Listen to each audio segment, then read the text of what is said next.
called Barbican Guildhall Creative Learning.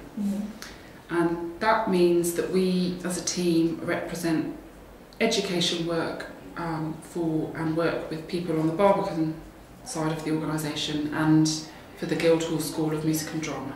Very much still trying to work out how to work with each other because it's very new, it's only been a year. Years ago it used to be all very separate, the Barbican and Guildhall used to run completely on their own, but obviously there's a large teaching staff at the Guildhall School and there's thousands of people that work at the Barbican.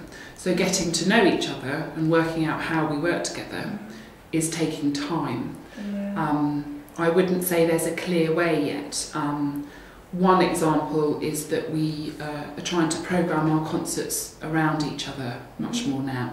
And what concert opportunities are there in the Barbican for students, but vice versa, what opportunities are there for artists that we have, that the Barbican has, that come over, that visit, from jazz artists to classical orchestras. What opportunities can they give to students at the Guildhall? We will be the leading arts and educational centre because it's very rare, and I don't know of anywhere else that where an arts venue and a conservatoire are actually partnering together. And even and because it's all very new, there's some fascinating conversations we're having in meetings where we talk about the opportunities we can give some students whilst they're studying at Guildhall that is just fantastic. You know, we can offer them amazing space or just touring opportunities, or the musicians they get to work with, like Dudamel, you know, it's incredible.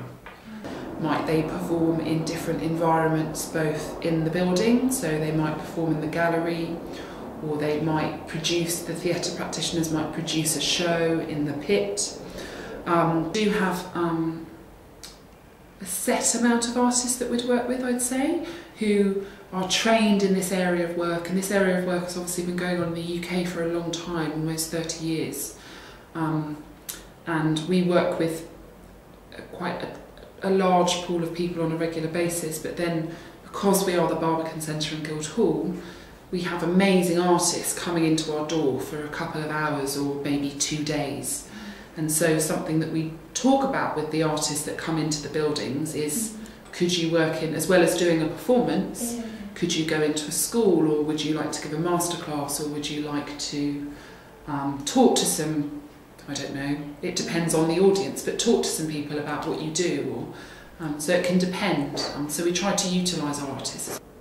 One of the big benefits with people like LSO and Guildhall is the level of fantastic artists that you get.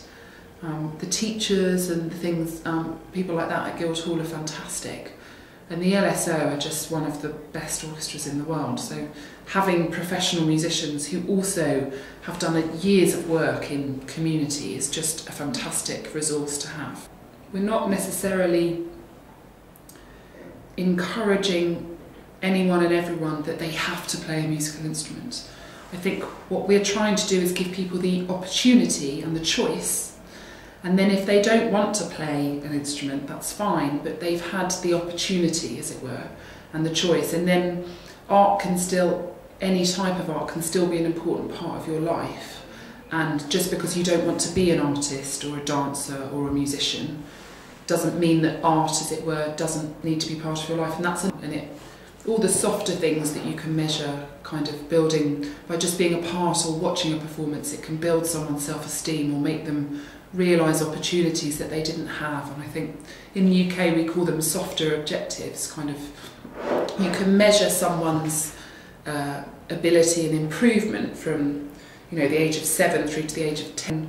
You know, they may have improved on the violin, but say if someone doesn't learn an instrument but they've been involved in music, they may have gone to a few concerts, or they may have heard a musician speak. So from the age of 7 to 10 they've had different experiences of music, but their confidence may have been improved, or they might have been inspired by something that an artist said, because artists think in different ways, I think.